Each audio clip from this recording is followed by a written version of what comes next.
तो कुढ़नी विधानसभा उपचुनाव के लिए आज मतदान होगा। आपको बता दें आज वोटिंग होगी और सभी बूथों पर सुरक्षा के पुख्ता इंतजाम किए गए हैं। तो 8 दिसंबर को वोटों की गिनती होगी। सभी पार्टियां अपनी जीत का दावा कर रही है, लेकिन आज जो प्रत्याशी जो कैंडिडेट खड़े हुए हैं उनकी किस्मत ईवीएम में कैद हो जाएगी और 8 तारीख को रिजल्ट सामने आएंगे। कुढ़नी में कुल 13 प्रत्याशी हैं। तो कुढ़नी उपचुनाव की जंग जिसको लेकर आज वोटिंग होनी है। कुढ़नी विधानसभा उपचुनाव के लिए आज मतदान होगा। लगभग 8 बजे से मतदान प्रक्रिया शुरू हो जाएगी। सभी बूथों पर सुरक्षा के पुख्ता इंतजाम हैं और साथ ही कुछ दिन यानी कि 8 दिसंबर को ही वोटों की गिनती होगी।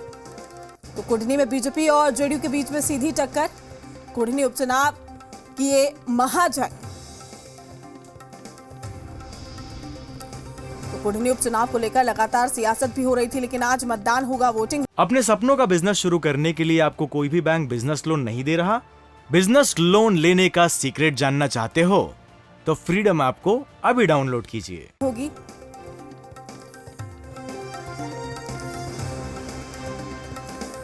तमाम जानकारी के साथ हमारी संवाददाता कुढ़नी से सीधा लाइव जुड़ चुके हैं रुपेंद्र श्रीवास्तव। रुपेंद्र, क्या कुछ सुरक्षा के इंतजाम किए गए हैं और किस वक्त तक वोटिंग प्रक्रिया शुरू हो जाएगी?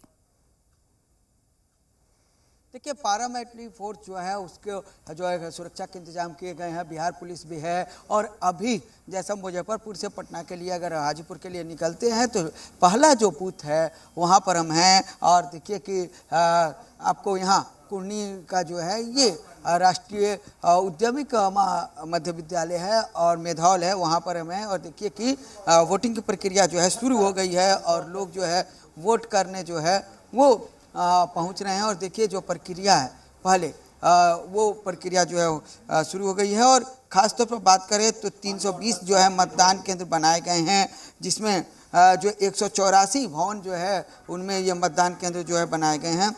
मतदाताओं की बात करें तो 3,11,728 हैं, जिसमें महिला मतदाताओं की संख्या की बात की जाए तो 1,46,507 हैं और पुरुष मतदाताओं की संख्या की बात की जाए तो 1,64,474 हैं। वहीं अन्य की बात की जाए तो अन्य जो मतदाता हैं वो 6 हैं, जबकि सेवा मतदाता जो है 741 है। तो ये चीज़ है और अब जो है वोटिंग की पूरी प्रक्रिया जो है वो शुरू हो गई है। वोट डाल दी।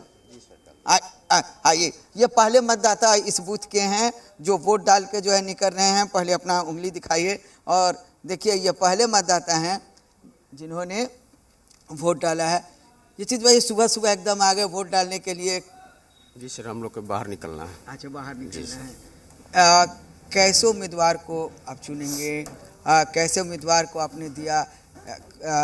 किस तरह का उम्मीदवार को दिया? उम्मीदवार जो सही था उसको दे दिए। काम कर विकास हुआ है पहले से कुढ़नी का? विकास हुआ है कुढ़नी का, पहले से हुआ है जी। आगे भी जो मिला है करेगा तो और अच्छा रहेगा। तो ये पहले मतदाता हैं और इनको बाहर निकलना है, तो ये सबसे पहले जो है मतदान किए हैं और मतदान करके जो है वो निकल रहे हैं। जी रुपेंद्र, बिल्कुल। और देखिए मतदान की प्रक्रिया भी शुरू हो चुकी है। सबसे पहले अपने दर्शकों को अपडेट देते कि 7 बजे से ही मतदान की प्रक्रिया शुरू हो चुकी है। वोटिंग के लिए लोग पहुंच रहे हैं और शाम के 6 बजे तक वोटिंग होगी। रुपेंद्र, सबसे खास बात यह है कि यहाँ पर जो सीधा मुकाबला है वो देखने को मिल रहा है। ऐसे में ये कहा जा सकता है कि सभी पार्टी की प्रतिष्ठा का सवाल है। कुढ़नी उपचुनाव जिसको लेकर हम लगातार देख रहे थे, सियासत हो रही थी, तमाम मुद्दों को भुनाया जा रहा था। आज 13 प्रत्याशियों की किस्मत ईवीएम में कैद हो जाएगी। रुपेंद्र,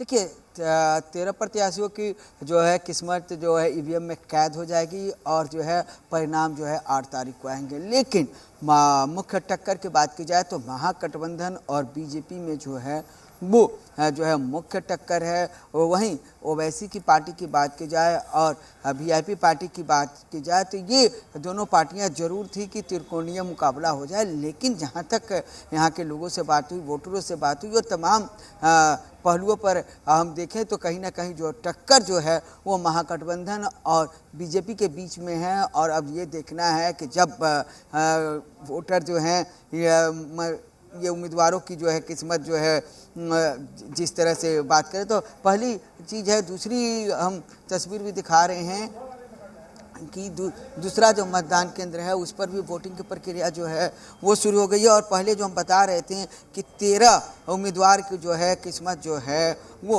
यहाँ के मतदाता तय करेंगे कि 13 उम्मीदवार में से किसे हम जिताएं। लेकिन जो है यहाँ पर मुकाबले की बात की जाए तो बीजेपी और महागठबंधन यानी कि जेडीयू के उम्मीदवार के बीच में मुकाबला है। वोट दे दिए तो आप देख सकते हैं किस तरह से जो है आए हुए हैं। सुबह सुबह आए हुए थे, लाइन में खड़े थे और सुबह सुबह आकर इन्होंने अपना वोट जो है वो दिया है।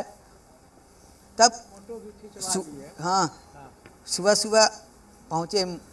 कैसे उम्मीदवार को चुनना है? जो विकास करे हमारे कुरहनी के उसको चुनना है। आज तक कुरहनी का विकास हुआ? होबे किया है ना, कैसे हुआ? बहुत कुछ हुआ है कुरहनी में, बहुत कुछ हुआ है। अभी क्या और चाह रहे हैं आप? हम लोग तो विकास ही ना चाहेंगे, विकास ही हमारा होना चाहिए क्षेत्र का। वैसा कैंडिडेट को चुनते हैं, वैसे ही कैंडिडेट जी। लेकिन एक चीज़ है, सुबह सुबह देखा जाता है कि मतदाता पूरा लाइन में खड़े रहते हैं, लेकिन वैसा कुछ दिख नहीं रहा है। अभी ना जरा के सीजन है, उसके बाद ना लोग उठेगा। हम थोड़ा सा बीमारी आदमी है इसलिए सवेरे चले आए हैं। आप बीमार है तो ये अच्छी बात है ना कि सबसे पहले आना है। नहीं, हम भी माने सरकारी कर्मचारी से रिटायरमेंट में है, स्वास्थ्य विभाग में थे। तो देखिए सरकारी कर्मचारी थे, स्वास्थ्य विभाग में थे और ये जो हैं रिटायर्ड हैं, लेकिन इन्होंने अपना कर्तव्य समझा और कर्तव्य को समझते हुए जो है वो लोकतंत्र के इस महापर्व में बात की जाए तो वो आए हुए हैं, अपना मताधिकार का प्रयोग किया, उन्होंने वोट डाला और उन्होंने साफ तौर पर कहा कि कुरहनी का विकास हुआ है लेकिन और विकास की ज़रूरत है। और वैसे लोगों को उन्होंने वोट किया है जो अच्छे से और कुरहनी का विकास कर सके। तो ये तमाम तस्वीरें हैं कुरहनी विधान सभा की। और साफ तौर पर देखिए कि पारामिलिट्री फोर्स जो है वो लगाए गए हैं, बिहार पुलिस के जो जवान हैं वो लगाए गए हैं। तो तमाम जो है सुरक्षा के भी जो है कड़े इंतजाम किए गए हैं। और जो वोटिंग की प्रक्रिया, अपने दर्शकों को बता दें कि वोटिंग की प्रक्रिया जो है शुरू हो गई है और लोग जो है अपना मताधिकार का बिल्कुल बिल्कुल रुपेंद्र, और अपने मताधिकार का इस्तेमाल करना ही होगा। अगर आपको विकास की रफ्तार और भी ज्यादा तेज करनी है तो लोगों को घरों से निकलना होगा। और हम भी यही अपील करते हैं कि आप भी अपने अधिकार का इस्तेमाल कीजिए और घर से निकलिए, वोटिंग कीजिए। शुक्रिया रुपेंद्र आपका, तमाम जानकारी साझा करने के लिए। अपडेट हम आपसे लेते रहेंगे। अपने सपनों का बिजनेस शुरू करने के लिए आपको कोई भी बैंक बिजनेस लोन नहीं दे रहा? बिजनेस लोन लेने का सीक्रेट जानना चाहते हो तो फ्रीडम ऐप को अभी डाउनलोड कीजिए।